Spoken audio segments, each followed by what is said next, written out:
그래서 처음부터 역사학의 원칙과 현실이 다르다고 했던 거였군요. 이런 사례가 많은가요? 이로 셀 수가 없다 할 정도로 같습니다. 앞으로도 지겹게 다루게 될 겁니다. 심지어 이런 비아냥도 나오죠. 예를 들어서 대부분의 나라에서 강조되는 역사는 우리 민족은 평화를 사랑하는데 주변에는 희한하게 다 흉악한 이웃들만 있어요. 네. 그래서 걸핏하면 침략을 해왔다. 이럴 때 내부 단결이 잘 되어 있으면 슬기롭게 극복을 했고 분열되어 있으면 험한 꼴을 봤다 하는 식이거든요. 이런 현상을 비아냥거리는 게 군난 극복사라는 말이 했습니다. 사회적으로 단결 잘 되는 거는 물론 좋죠. 네. 그렇지만 세상 일이라는 게 그렇게 단순하기만 하면 역사나 사람들에 대해서 고민할 필요도 없을 겁니다. 그렇네요. 그러니 단결만 잘한다고 모든 문제가 해결되는 것도 아니겠죠. 오히려 백성들에게 단결하라고 하면서 집권자들은 돌아서서 제 욕심만 챙기는 일 흔하거든요. 우리 주변에도 심심치 않게 이런 경우 볼 수 있고요. 이렇게 되면 무조건 지도자를 따라 단결을 하는 게 독이 되는 상황이 생깁니다. 네. 그 사회에 도움이 되는 게 아니라 오히려 독이 되는 거죠. 그런데 이런 역사에서는 이런 식으로 얘기하는 경우가 거의 많지를 않죠. 대한민국 초대 대통령께서 좋아하시던 말도 뭉치면 살고 흩어지면 죽는다 였죠. 네. 결국 뭉치면 누구를 중심으로 뭉치라는 얘기가 되겠습니까? 사실 동서고금을 막론하고 그 사회 기득권층의 추악한 측면을 외면한 채 단결만 강조하기 위해서 조작되는 역사는 흔하거든요. 그럼 어떤 사례가 있나요? 하나는 예를 들어서 전쟁 같은 재난에 대비하는 데 대해서 국민의 협력을 강조하는 사례 많죠. 네. 그 대표적인 경우를 저는 임진왜란을 들고 싶어요. 이게 네. 좀 고의적인지 아닌지 모르겠는데 우리나라에서 일본서 가르치려고 안 하거든요. 네. 그러다 보면 전쟁을 하면 상대가 있는 거고 상대의 이 입장도 있는 거니까 네. 사실 상대가 잘했던 못했던 역사는 그런 것만 따지자는 학문이 아니거든요. 네. 뭐 침략을 해왔으면 왜 침략을 해왔는지 저쪽의 입장들이 사실 또 다 같은 것일 수도 없고 네. 그러면 저쪽은 어떤 파가 있었고 누가 어떻게 사회를 끌고 가려고 그러고 그쪽의 반대는 어떻게 눌렀고 이런 과정에서 어떻게 전쟁이 벌어졌고 이렇게 얘기를 해야 되는데 네. 우리나라에서는 일본군의 이 침략에 선봉했었던 사람 다 나쁜 놈인 거죠. 쳐들어왔을 때 앞장섰으니까. 네. 근데 이게 고니시 유키나카의 경우는 임진왜란 때 제1선봉에서도 들어왔지만 일본 쪽의 역사를 보면 이 사람 입장 굉장히 애매했어요. 오히려 이 사람은 전쟁을 막기 위해서 엄청 애를 썼거든요.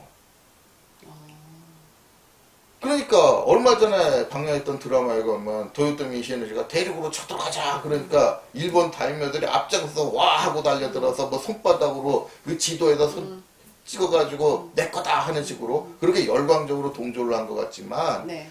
제가 아는 한 네. 일본 다이묘들은 그렇게 열광적이질 않았어요. 오히려 불확실한 전쟁에 들어가야 되는데 네. 이게 어떻게 될지 모르는데 일본 그 당시 구조상 동원을 하면 네. 다이묘들이 지휘형으로 일단 자기 영지에서 사람들 동원해서 데리고 와야 돼요. 네. 이렇게 하고 나서 나중에 잘못되면 여기 불안감이 있거든요. 네. 특히 고니시 유키나카의 경우에는 왜 전쟁을 반대했느냐 반대 정도가 아니라 실제로 이거 우리나라에 알려지지 않아서 그렇지 이 사람 덕분에 전쟁 나는 거 4년을 끌었어요. 왜 그러냐면 통일을 한 도요토미 히데요시가 네. 내가 천하를 통일했으니 주변의 번국들이 나한테 조공을 와가지고 보고를 해야 될 거 아니냐 이거거든요. 네. 근데 이게 희한한 게 그 당시 일본에서는 조선을 속국으로 생각했어요. 조선은 오히려 우습게 생각하는데 네. 저거 말이 교린이지 네. 저 오랑캐 말썽 부리는 게 싫으니까 내가 상대해 준다 그냥 10원 줘서 보낸다 이런 식으로 서로 생각하고 있는데 저쪽에서 조공을 오라는 겁니다. 네. 조공 안 오면 당장 군대 동원해서 쳐들어 가라 이거예요. 근데 고니시 유키나카는 왜 여기서 난감을 했느냐면 네. 자기 사위가 소요시토시라고 이 대마도주거든요. 네. 근데 대마도가 어떻게 돈을 벌었느냐? 사실 양쪽에서 말이 안 되는 인식을 하고 있잖아요. 네. 그런데 교역을 할 필요는 생기거든요. 네. 그러면 양쪽 실무자를 환장하는 겁니다. 교역은 하라 그러지. 네. 위에서는 말도 안 되는 소리를 하고 있지. 네. 그럼 실무자는 어떻게 하느냐면은 모여가지고 서로 우리 정부가 원하는 대로 적당히 거짓말 해가지고 올리자. 이걸 하는데 중간에서 그 역할을 해줄 사람이 필요하잖아요. 네. 그게 대마도예요. 대마도주가 거짓말을 했던 건 어떻게 보면 네. 묵인하에한 거예요. 그러니까 조선 쪽에다가는 이 일본 쪽에 국소를 넣으면 조선의 입맛에 맞게 고쳐가지고 네. 뭐 통신사를 보내주십시오 하는 식으로 아래에서 요청하는 식으로 저도 올리고 조선에서 거기다 답신 보내면 대마도주가 조공을 바치려고 한다는 식으로 이 국서 조작해서 올려주고 네. 이게 공인된 거짓말을 하는 사람이었단 말이에요. 근데 네. 왜 공인된 거짓말을 해주겠어요? 생기는 거 없이. 이 교류를 통해서 얻는 막대한 이익을 대마도에서 많이 떼주는 거죠. 어차피 네. 거길 통해서 오니까. 그런데 전쟁이 나면 그 돈줄이 통째로 날아가잖아요. 네. 그러니까 그게 싫은데다가 더군다나 고니시 유키나카 같은 경우엔 이진으로 들어온 가토 키요마사하고 거의 원수지간이에요. 네. 왜 원수지간이 됐냐면 고니시 유키나카가 천주교 신자잖아요. 근데 가토 키요마사는 철저하게 이 일본 불교 중에서 좀 강경파거든요. 네. 자기 영지에서 천주교 신자 생기면 탄압을 해요. 그러니까 탄압받은 천주교 신자들이 고니시 영지로 도망을 가버리거든요. 네. 근데 그 당시는 백성이 자산인 시대예요. 네. 백성들이 일하는 거 뜯어먹고 사는 게 일본 영주들이고 이게 제일 심한 게 일본이었는데 네. 자기 재산이 도망가 버리니까 당연히 가토 키요마사 입장에서는 돌려달라 이렇게 얘기하는데 고니시 입장에서는 신자 보호한다고 안 돌려주거든요. 네. 그 싸움이 안 날 수가 없죠. 근데 고니시가 불안한 거는 네. 가토는 도요토미 히데요시 인척이에요. 자기는 그저 도요토미 히데요시가 원정을 다닐 때마다 그 원정군한테 보급이 필요하니까 그때 상인들을 많이 이용했거든요. 네. 나중에 그거 다룰 때 다소 좀 더 자세하게 나올지 모르겠지만 부교라 그러는데 네. 이거 출신으로 일 잘했다고 승진하다 보니까 그 밑에서 영주된 거고. 그러니까 고니시 입장에서는 아무리 내가 밑에서 충성을 해서 올라갔지만 인척만 하겠어요. 육촌 동생인가 그러는데 네. 그러니까 불안한 거예요. 그러니까 가급적이면 안정이 되게 가고 싶은데 도요토미 히데요시 입장에서는 조선과 교류를 하는데 대마도가 중간에 있잖아요. 안 맡길 수 없거든요. 그러니까 네. 니들이 해가지고 조선 쪽에다가 내 뜻 전하고 조금 오게 해라 이러는데 그 환장한 일을 맡은 거예요. 네. 사실 말도 안 되는 미션인데 그걸 맡아가지고 어떻게든 수습을 해야겠다고 생각을 하니까 고니시 입장에서는 진짜 벙어리 난 가슴이죠. 그러니까 조선 쪽에서 자꾸 도요토미 히데요시가 이렇게 나오고 이거 잘못하면 큰일이 난다고 계속 눈치를 줬거든요. 근데 조선 쪽에서 못 알아봤겠습니까? 알아보기가 싫은 거예요. 그렇게 눈치를 주는데 네. 솔직히 저쪽에 선봉장이라는 게 아니라 고니시 입장에서 생각하면 속 터질 거예요. 그렇게 눈치를 주는데 그것도 못 알아듣냐라는 생각을 수십 번 수백 번 했을 거예요. 네. 그러면 임진왜란이라는 엄청난 전쟁을 일으켜가지고 그 많은 피해를 봤는데 이 기득권층이 뭘 했다는 겁니다. 좀 더 자세하게 뭐 여기서 다 얘기를 할 수 없으니까 뭐 이 정도인데 실제로 보면 그 중간에서 조선 지도층이 지들 기득권을 위해서 일부러 전쟁의 위험을 알고 싶어 하지 않았던 흔적이 뚜렷하게 나와요. 일부러 모른 척을 했다는 얘기네요. 그러니까 여기서 좀 하나 공개를 하자면 이런 겁니다. 원칙적으로 위험을 자꾸 눈치를 주니까 그리고 네. 통신사를 오라 그러는데 왜 오라 그러는지 감을 못 잡을 정도가 아니거든요. 네. 그래서 보냈잖아요. 네. 그 통신사가 가가지고 실제로 도요토미 히데요시를 만났단 말이에요. 근데 제정신 있는 사람이면 도요토미 히데요시가 조선통신사들 앞에서 자기 속내 안 드러냈겠습니까? 실제로 기록을 보면은 엄청나게 박대를 냈다는 거예요. 네. 네. 그거 갖다 놓고서 험한 소리도 많이 했고 그 얘기를 딱 듣고 저놈이 큰일 치를 놈 아니라고 생각했으면 이상하잖아요. 네. 그런데 보고를 딱 했을 때 두 가지로 갈렸다는 거 알죠? 네. 황윤길은 뭐 정사는 전쟁 난다 그러고 음. 부사인 김성일은 전쟁 안 난다 그러고. 네. 근데 여기서 이건 저는 좀 고의적으로 유도가 됐다고 보는데 일부러 왜곡되게 알려진 것 같아요. 단팥싸움 됩니다. 서인인 황윤길은 전쟁 난다 그러고 동인인 김성일은 안 난다 그러고 이게 당파 때문에 일부러 그랬다는 얘기가 있는데 이게 말이 안 되는 게 네. 여기 제3자가 있거든요. 서장관 허성이라는 사람입니다. 네. 이 사람은 동인 정도가 아니라 김성일하고 동문수학한 사이예요. 김성일보다 3살이 선배예요. 네. 근데 이 사람도 전쟁 난다는 식으로 보고 그랬거든. 네. 그러면 동인 서인 문제가 아니잖아요. 그렇네요. 그러면 여기서 왜 서장관 허성까지만 치느냐면 여기서 그 보고에 중요한 이 핵심적인 역할을 하는 사람들은 그 세 사람이에요. 네. 밑에 사람들은 수행원이니까 뭐 보고하고 자식을 급이 안 되거든요. 네. 그러면 3대2라는 게 중요한 게 아니라 대세는 전쟁 난다고 보고한 거예요. 네. 김성일이라는 사람 하나만 거짓말한 거거든요. 네. 그런데 나중에 징비록에 유성룡이라는 사람이 김성일에 대해서 변명을 한다고 써주는 게 사실대로 알리면 혼날 것 같고 그랬다.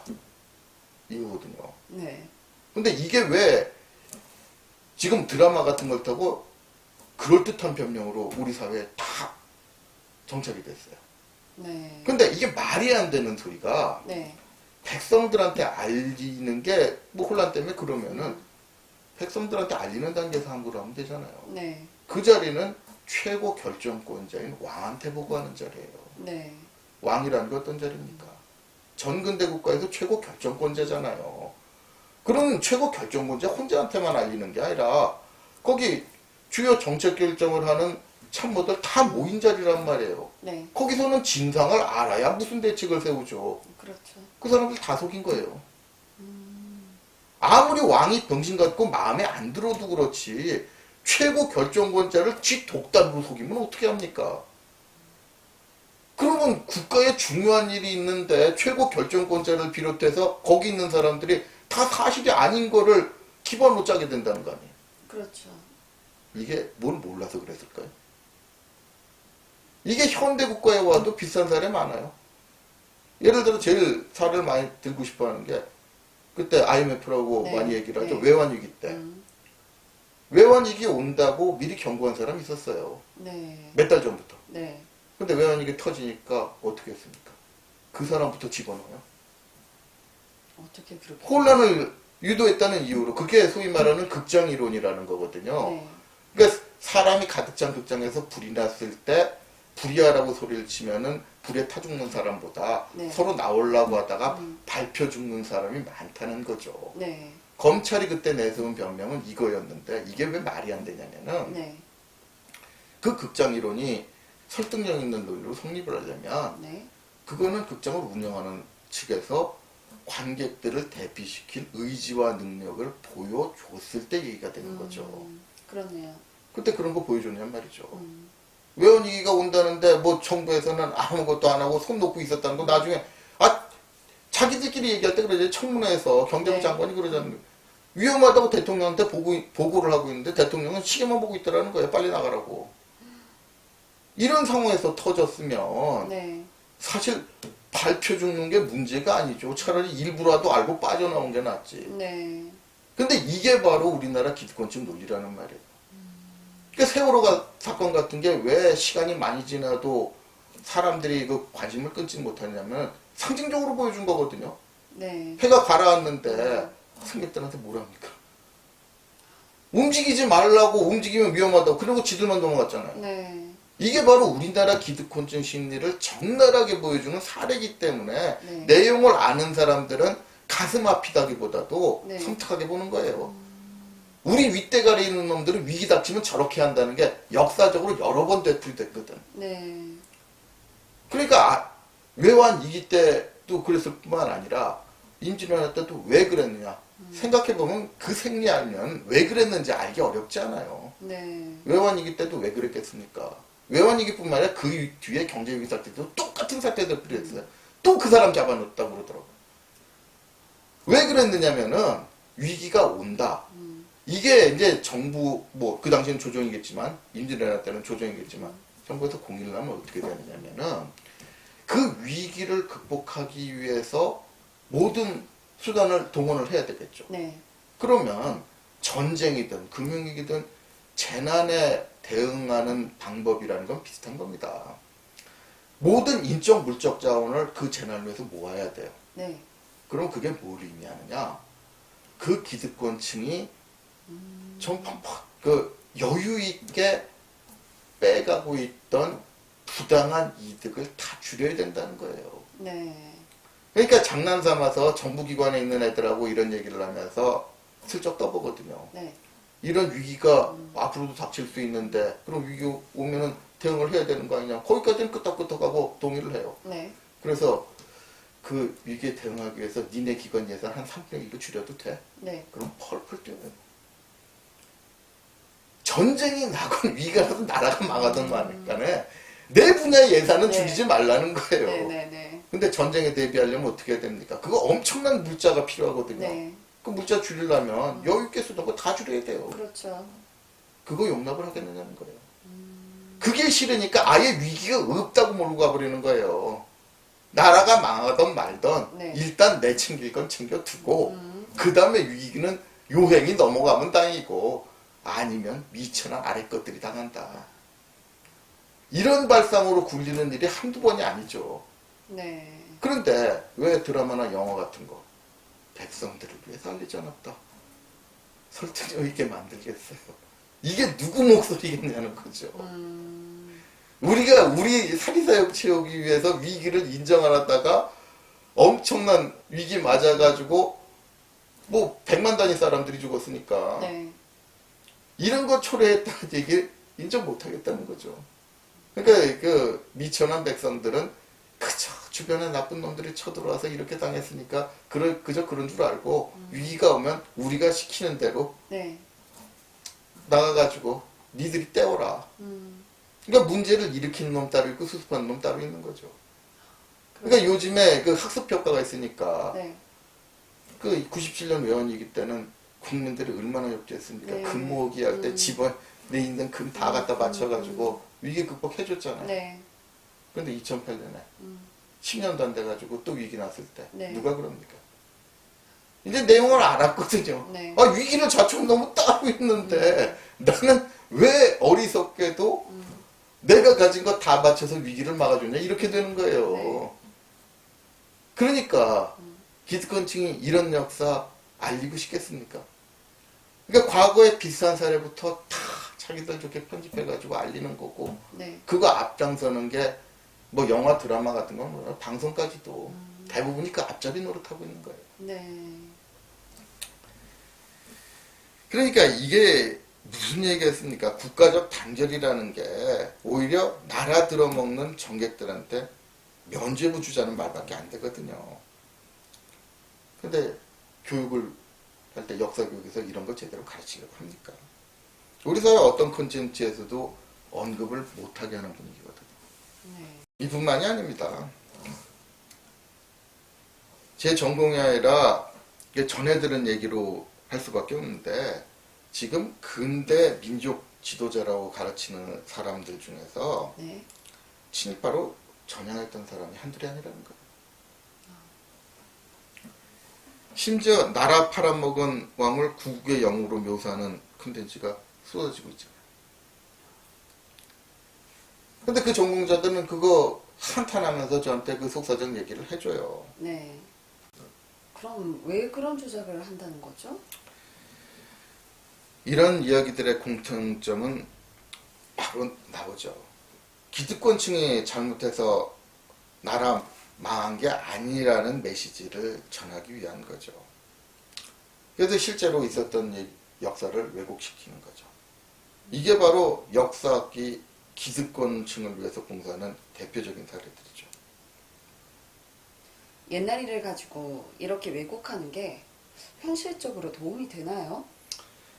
역사는 현실을 보는 거울이라고 하죠. 네. 근데 그걸 뒤집어 말하면 거울에 손을 봐놓으면 현실 자체가 왜곡되게 보이는 게 당연하지 않습니까? 네. 시간이 제법 지난 역사라도 이렇게 손을 봐놓으면은 우리 현실에 비슷한 상황을 딱 비춰봤을 때 현대사도 비슷하게 해석될 수밖에 없거든요. 대한민국 현대사만 해도 권위주의 정권이 들어설 때마다 북한의 침공으로 일어난 한국전쟁이 강조가 되죠. 끔찍한 전쟁을 일으킨 북한의 존재는 지금 역사적으로 확인됐고, 그러니 그 세력이 지금도 시퍼렇게 살아있다. 네. 그러니까 어떻게 해야 되겠느냐. 메시지는 아주 분명하거든요. 네. 이 메시지 자체가 일리가 없는 것도 아니니까 그럴듯한 논리로 들립니다. 하지만 이런 논리가 어떻게 활용됐죠? 정권을 연장하기 위해서 온갖 파렴치한 짓을 해놓고 이걸 감추기 위한 수단 역할을 하기가 십상이었지 않습니까? 그래서 기득권층 비리를 건드려가지고 뭐라고 그러는 사람이 있으면은 간단하게 빨갱이로 몰아버리면 돼요. 네. 그게 아주 고전적인 수법이었고요. 이 수법 지금도 활용되고 있는 거 잘 아실 겁니다. 왜 그럴까요? 우리 주변에 드러난 권력형 비리라는 것의 본질도 사실 별게 아닙니다. 권력은 잡은 다음에 사회 조직을 네. 자기 사리사욕 채우는데 이용하는 집단은 흔하니까요. 그걸 어떻게든지 숨기고 싶을 텐데 그 방법이 뭐겠습니까? 자기들이 필요한 부분, 특히 단결하는 부분만 강조를 해서 이용하기 쉬운 부분만 부각을 시키고 곤란한 부분은 묻어버리는 거죠. 네. 기득권층 비리를 입에 올리기만 해도 빨갱이로 올리는 수법이 고정이 된 게 뭐 별거겠습니까? 저만 해도 뭐 네. 여태까지 얘기하면서 북쪽 김씨 왕조에 대해서는 굉장히 좋지 않게 비판적인데도 네. 빨갱이 소리 제법 많이 들었거든요. 이런 사례들만 봐도 역사학의 이율배반이 뭔지 분명해지지 않을까 싶어요. 이런 현상이 역사학의 본질적 문제를 보여준다는 건가요? 역사학이 이렇게 특정 인물이나 집단이 원하는 행각에 앞잡이 노릇을 하다 보면 문학처럼 던지고 싶은 메시지에 집중을 하는 게 사실이거든요. 네. 그러다 보니까 정작 역사학이 집중해야 될 정확한 사실 확인이나 복잡한 해석에 대한 배경에 대한 해석은 뒷전으로 밀려나기 일쑤죠. 오죽하면 역사나 문학이나 별 차이 없는 상상의 산물이라는 말이 나오겠습니까? 사실 필요한 사실만 골라서 역사를 재구성할 거면 사극하고 별로 다를 게 없거든요. 네. 그런데도 역사적 사건마다 비슷한 일이 되풀이되지 않습니까? 역사학계도 거의 공범죄 수준이라는 거죠. 요즘에 역사 강의 감동적으로 하면서 인기 있는 역사 강사가 있습니다만 그런 경우 좋지 않게 보는 게 질투심 때문만은 아니거든요.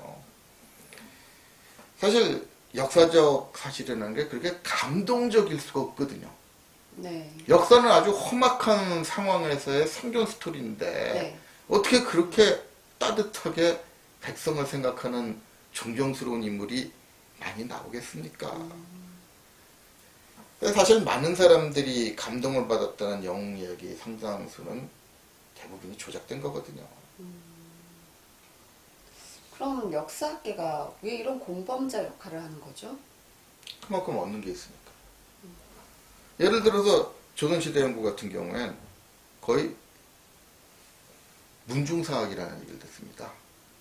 문중사학이요? 그게 무슨 얘기냐면은 네. 역사학계의 그 조선 고려 요 시기에 가장 많은 국가를 빼놓고 네. 국가 조직 빼놓고 가장 많은 지원을 하는 게 문중입니다. 네. 특정 가문. 무슨 유씨, 무슨 네. 김씨 이런 사람들. 네. 그 사람들이 왜 역사학자들의 돈 되겠어요?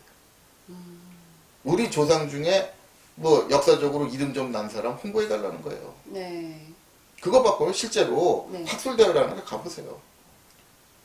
돈 지원해주는 사람 중에서 훌륭하지 않은 사람 하나도 없어요. 그리고 그런 사람들은 어두운 일 한 적도 없어요. 심하면은 나라를 팔아먹었던 근대에도 네. 가보면은 네. 다 훌륭한 사람 투성해요. 그 정도인가요? 그러니까 오죽하면 네. 역사학계 그때 제 기억으로는 중진 중에 하나가 그걸 네. 보면서 공식적으로 한마디 하더라고요. 네. 이렇게 훌륭한 사람들이 많았는데 네. 나쁜 놈 하나도 없는데 네. 나라는 왜 망했냐고. 음. 이게 왜 그러겠어요? 그만큼 연구 자금을 대는 쪽이 조상 미화를 하는데 역사학자를 앞장 세운다는 거죠. 네. 여기에 특히 기득권을 잡은 사람일수록 줄 수 있는 게 많잖아요. 그렇네요. 그러니까 심하면은 역사적으로 존경받는 인물은 당사자가 존경받은 일을 해야 되는 게 아니라 네. 그 뒤에 힘있고 돈 있는 후손들이 얼마나 그 당사자 미화에 힘을 써주느냐에 따라서 존경받는 인물 결정된다는 말까지 나오겠어요. 그러니까 사실 당사자는 개차반으로 행동을 했는데 네. 역사학자라는 사람들이 학술라든가 아니면 그런 사람들 자문을 받는 작가하고 결탁을 해가지고 만들면 네. 훌륭한 사람 만드는 거 일도 아니거든요. 그래서 심지어는 근현대사 같은 경우에는 각 세력마다 친위교대 키운다는 말까지 나오겠어요. 그러니까 얼마 전에 인기리에 끝난 드라마 같은 경우에 마지막에 뭐 일본에 대해서 의병운동하고 하는 거 보고 뭐 동기들 중에서 울었다는 사람도 많더라고요. 네. 저는 끝까지 못 봤거든요. 저걸 가지고 어떻게 해? 그러니까 이게 뭐겠어요? 그 나라 들어먹은 왕이라고 적어도 그쪽 경제에서 하는 사람들은 그렇게 얘기를 합니다. 네. 그런 사람을 국의 용어로 묘사하는데 사정을 아는 사람들이 그건 눈 뜨고 보기가 힘들죠. 끔찍한 거거든요. 네. 그게 바로 좀비가 지배하는 세상은 뭐 다릅니까? 자기들 팔아먹은 사람을 가지고 네. 훌륭하다고 떠받드는데 그거는 뭐 북한 동포를 보고 우리가 비웃지 않습니까? 네. 수백만 굶어 죽었는데 그 나라 지도자는 아직도 위대한 지도자라고 우리 비웃잖아요. 그렇죠. 근데 우리는 왜 나라 말아먹은 왕을 그렇게 미화를 해줘야 되느냐 말이죠. 네. 그러니까 이런 거예요. 얼마 전에 이거 공영방송 프로그램에 이런 말 나옵니다. 그 왕이 자기 나라를 그 심기일전해가지고 홍보를 하기 위해서 엄청난 행사를 기획했다는 거예요. 그 기획에 그 당시 돈으로 100만 원 들였답니다. 그래서 뭐 프랑치대 식기도 사고 뭐 그랬다는 거예요. 네. 그걸 역사학자를 비롯해서 방송사 아나운서하고 뭐 작가님은 이런 사람들 와가지고 자기들끼리 그냥 막 띄올리더라고. 역시 네. 뭐 그런 정도는 기계는 있어야지 이러는데 그때 100만 원이라는 돈이 어떤 돈인지 압니까? 어떻게 되는 거죠? 그때 조선의 나라 수입이 700만 원이에요. 7분의 1을 그 행사 하나에 쏟아붓겠다는 거예요. 네. 그러면 그때 근대 개혁을 하기 위해서 얼마나 많은 자금이 필요하겠습니까? 네. 그 자금을 어디서 염출하려고? 그리고 개혁을 하겠다니까 왜 개혁이 안 되는지 아십니까? 개혁이라는 거는 저 근대사 전공하는 동료 하나가 멋있는 말을 하더라고요. 겉으로 보기에는 아름다운 꽃이지만 그 꽃 안을 들여다보라고. 온갖 병균하고 벌레가 들끓는 게 개혁이라는 거예요. 왜 그러냐면 개혁이라는 건 그만큼 많은 이권이 걸려요. 제도를 한꺼번에 급하게 바꿔버리면 거기서 네. 손해보는 놈하고 이익 보는 놈이 생기게 마련이거든요. 네. 그럼 그런 거 조절하려면 다 돈이에요. 엄청난 그 기반을 마련하기 위한데도 돈이 들어가야 되고 운영 과정에서도 이런저런 문제 바로잡으려면 다 돈이 들어가야 되는데 네. 그 돈을 제대로 투입하느냐 마느냐가 개혁의 성패를 결정하는 거죠. 그러니까 개혁은 급하게 하면 안 된다는 말이 그래서 나오는 거예요. 네. 급하게 하면 자금을 마련할 시간도 없고 조정할 시간도 없는데 그 당시 조선의 개혁이라는 게 얼마나 급했습니까? 네. 그러니까 급하게 하는 개혁은 99.9% 실패한다는 거예요. 성공할 수가 없다는 거예요. 네. 근데 그렇게 서두른 이유 중에 하나, 실패한 이유 중에 하나가 자금 부족인데 네. 자기 뜻을 과시하는데 재정의 7분의 1을 쏟아부어요. 그리고 우리나라 공영방송에서 칭찬하고 앉았어요. 네. 역사학자까지 동원해가지고. 그러니까 그런 일에 동원돼가지고 얼굴 파는 역사학자가 어떤 사람인지 모르겠습니까? 기득권층이 원하는 대로 장단 맞춰주고 자기 이름 내는 거예요. 근데 그런 사람들이 왜 그러겠어요?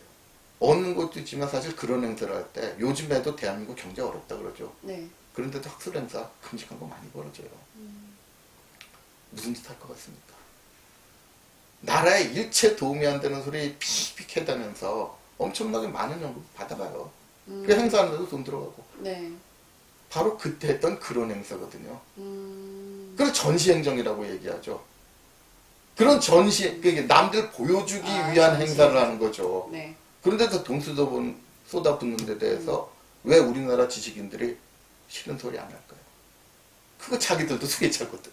네. 그러니까 나라는 망해갈지언정 그런 일 많이 벌여달라는 얘기예요. 네. 그러니까 이게 사회 지도층이 뭘 위해서 나라를 끌어가느냐. 그리고 그런 사람들이 바로 여론을 조작해낸다는 얘기죠. 그러니까 나라를 팔아먹을 때 그런 식으로 남들 보여주고 자기 과시하기 위한 행사해가지고 돈 펑펑 써가지고 네. 중요한 개혁 다 실패하고 네. 그래서 나라가 이제 결국 통째로 넘어가는 상황까지 벌어졌는데도 그런 짓 했던 사람을 다 훌륭한 사람으로 생각해라. 이런 메시지 주는 거잖아요. 이렇기 때문에 역사학자들이 오히려 소식과 사실을 밝히기가 곤란하죠. 그렇겠네요. 심지어 우리 사회에서는 역사학 쪽에서 기득권층에 저항할 수 있는 말을 하게 된 시기도 얼마 되지 않습니다. 그런 얘기 입에 올리는 데 대해서 압박이 워낙 심하거든요. 네. 사실 이 방송 나가서도 그 다음에 댓글이 어떻게 달릴지 모르겠어요. 네.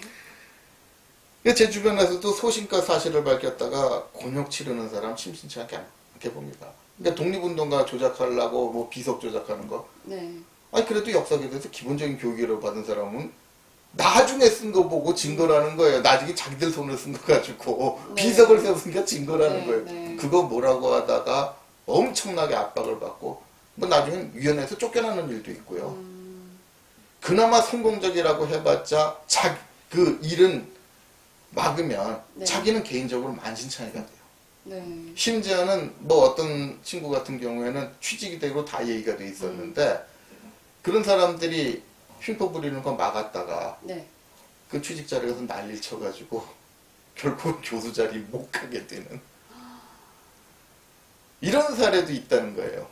네. 그러니까 우리나라 사회에서 힘 있는 사람한테 밑보이지 말라는 건 거의 공공연한 비밀이거든요. 그러니까 조용히 살아야 네가 산다는 거예요. 네. 뒤집어 보면 네가 살기 위해선 거짓말을 앞장을 서거나 네. 그런 거짓말하는데 앞장을 서거나 아니면 최소한 거짓말 보고도 못 볼 정도 눈을 감아야 돼요. 네.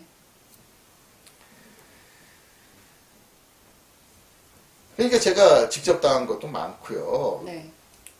그러니까 지금도 이런 현상이 마찬가지여서 대부분의 역사 얘기에서 그런 어두운 얘기는 쏙 빼버리고 가르친다는 거죠. 네. 물론 기득권 측의 이 기득권에 도둑하는 측이 선동을 위해서 역사를 조작하는 일도 심심치 않게 일어납니다. 뭐 독재 정치 때문에 피해봤던 많은 시절에는 민주화가 시대적인 과제였고 그래서 민주화만 되면 모든 게 해결될 거라고 믿었던 시기도 있었거든요. 근데 이런 심리도 마찬가지예요.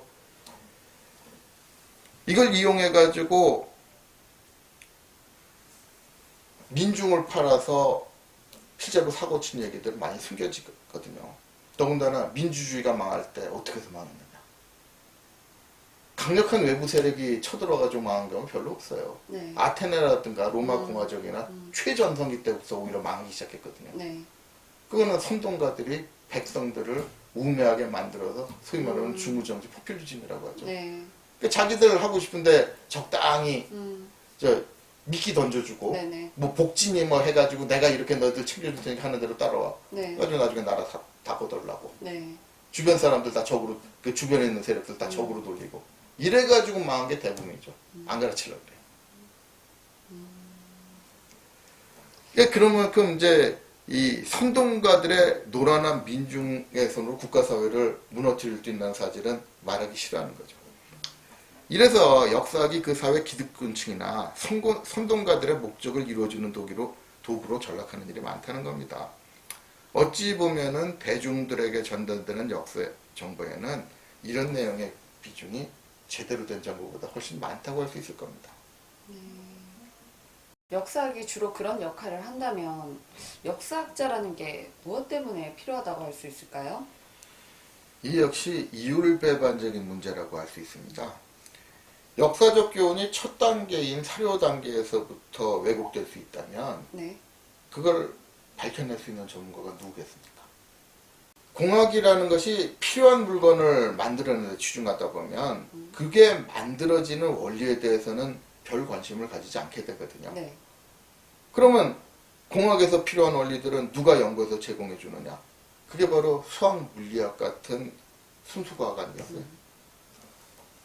마찬가지로 실용적인 연구를 한답시고 역사학을 골동품 취급하는 정치학 같은 사회과학자들은 기본적인 팩트 연구에 소홀하기 십상이거든요. 심지어는 자기 분야와 관련된 사료 한 줄도 제대로 보질 않고 연구 성과 내는 경우도 많아요. 그럴 수가 있나요?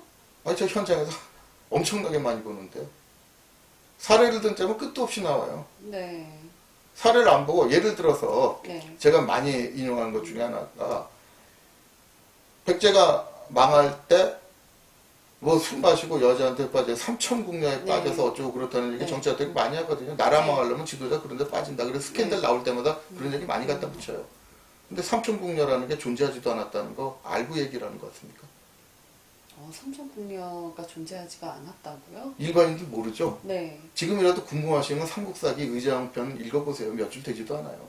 삼천궁녀기 입에 나오지도 않아요. 아는 사람은 다 알아요. 그게 근대에 와가지고 조작된 거예요. 그냥 영어 만드는 사람이 재밌어야 되니까 네. 사람들이 제일 관심을 갖는 게 스캔들이거든요. 네. 궁녀들하고 놀아놨다. 이렇게 만들면 존재한 게 되는 거예요. 그래서 사람들이 영화나 드라마 같은 거 보고 거짓말인 거 알고 본다 그러죠. 네. 실제로 얘기해 보세요. 대부분의 사람들이 가진 역사 정보, 역사학자 논문은 물론이고 사료 같은 거 한 줄 들춰보는 사람은 거의 없어요. 99.9%가 네. 자기가 본 영화 드라마 같은 거 아니면 쉽게 인기 강사가 떠든 그 역사들 그걸 가지고 자기들이 역사에 대해서 알고 있다고 생각하는 게 대부분이에요. 네. 근데 그게 사회과학자들 중에서도 예외가 아니라니까요. 아니 네가 뭔데 삼천궁녀 없다 그러냐고 그게 대드는 사람 많아요. 네. 근데 생각해보면 상식적으로 많이 사례를 드는 게 네. 백제보다 훨씬 영업도 높고 시대적으로 발달된 조선 시대에도 궁녀가 몇 명이었는지 압니까? 100명이에요. 100명 수준이에요. 네. 그것도 그게 왕하고 다 놀아나는 궁녀가 아니라 네. 빨래하고 옷 찢고 물 깃고 이런 궁녀 다 합해서 네. 그리고 사실 생리적으로 말이 안 되잖아요. 남자가 어떻게 여자 3,000명을 상대합니까? 하루 한 명씩 상대를 해도 남자는 생리상 하루 한 명씩 이상 상대를 못해요. 네. 3,000명 상대하려면 10년 걸려요. 네. 10년 만에 원위치로 돌아오자고 그렇게 여자들을 데리고 사는 게 네. 현실적이지도 않고 네. 이 3,000명이란 궁녀를 먹여 살리는데 드는 예산이 얼만데요. 그럼 백제라는 나라가 그거를 감당할 수도 없어요. 네. 그런데도 대부분이 있었다고 믿잖아요. 그렇죠. 이런 게 바로 현실이라니까요. 그러니까 사회과학자라는 사람들도 대부분은 사료 확인 안 해요. 네. 그냥 어디 역사학자라든가 심지어는 드라마나 영화에서 본 거 가지고 자기는 그게 역사적 근거라고 생각하는 경우 많아요. 그러니까 이런 사람들 내는 거 가지고 정책에 반영을 된다. 연구해가지고 내는 성과 가지고 정책에 반영을 한단 말이에요. 네. 그러면 그놈의 정책이 제대로 되겠느냐는 거죠. 네. 그러면 최소한 이걸 막으려면 그 사료를 직접 본 사람들이 이거는 팩트가 아니고 이거는 이렇게 왜곡될까 하는 걸 최소한은 밝혀줘야 될 거 아닙니까? 네. 그걸 할 수 있는 게 역사학자밖에 더 있습니까?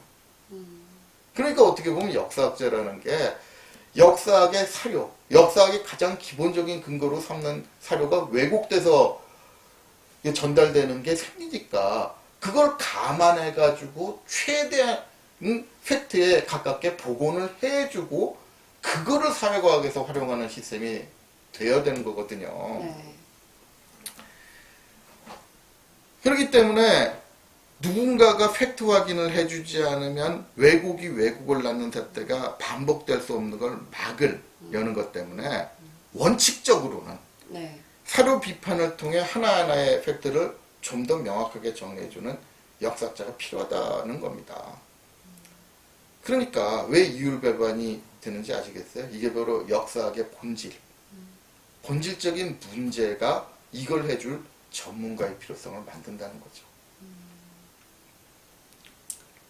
그런데 왜 원칙적으로라는 말을 강조하시죠? 현실이 원칙대로 되지 않으니까요. 실제로는 사료나 팩트의 왜곡을 밝혀서 바로잡는 데 나서야 될 역사학자들이 뭐 아까 예를 많이 들었습니다만 상당수가 오히려 왜곡에 가담하는 일이 허다하거든요. 네. 그러면 의식 있는 역사학자가 없지는 않을 텐데 왜 이런 문제가 바로잡히지 않는 거죠? 바로잡는다는 말 자체가 무색한 만큼 사실을 검증할 기본적인 방법까지 없애버렸으니까요. 사실 이 점이 대중들에게 착각을 불러일으키고 있는 핵심적인 문제라고 할 수 있을 겁니다. 대부분의 대중들은 역사적으로 중요한 사건에 대한 해석에 철저한 검증이 따르고 있는 줄 알거든요. 네. 하지만 제가 30년 가까이 역사학계에 몸담고 현장을 보면서 검증 같은 걸 제대로 하는 걸 본 적이 없거든요.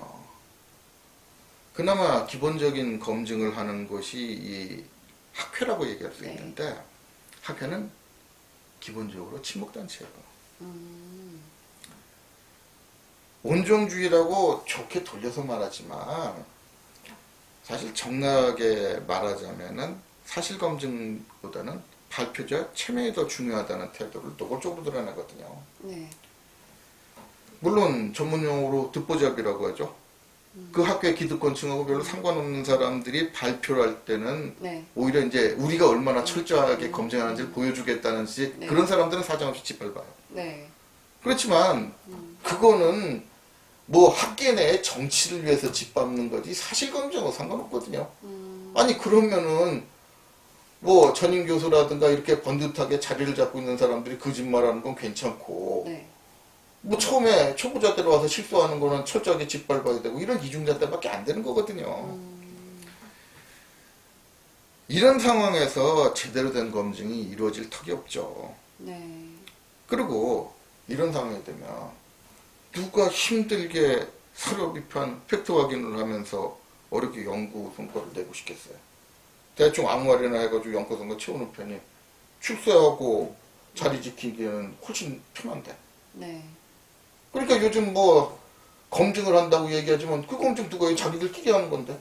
그렇죠. 헛소리도 그냥 좋은 연구다 하고 그냥 심사위원들이 좋은 점도 줘버리면 그걸로 통과되는 거예요. 네. 그래서 조작되고 왜곡된 역사가 퍼지는 경향을 막을 수 없게 된다는 뜻이겠네요. 그럼 오늘 주제에 대해 정리해 주시죠. 요즘에도 사회적으로 관심을 끄는 문제에 대한 토론에서 걸핏하면 역사 팔아먹는 일을 흔히 보게 됩니다.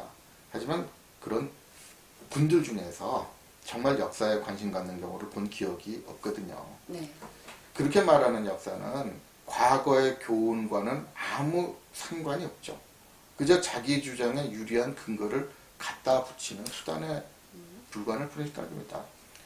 이렇게 만들어진 스토리를 영화나 드라마 같은 문화 콘텐츠에서 부풀려 퍼뜨리는 거거든요. 네. 이런 생리 모르면 조작된 역사적 교훈에 자기도 모르게 놀아나서 좀비같이 행동하기 십상이니까 네. 조심할 필요가 있다는 게 오늘 주제가 되겠습니다. 네. 오늘도 꽤 섬뜩한 얘기를 한 것 같은데요. 그럼 잘 새기셔서 살아가시는 데 도움이 되셨으면 합니다.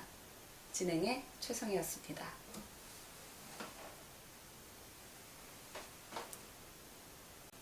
수고하셨습니다. 예. 그래도 전에보다는 많이 나은 것 같은데. 이거 확실히 그래도 시선을 맞추니까 예, 좀 그렇죠. 그런 부분들이 훨씬 나은 것 같기는 해요. 예.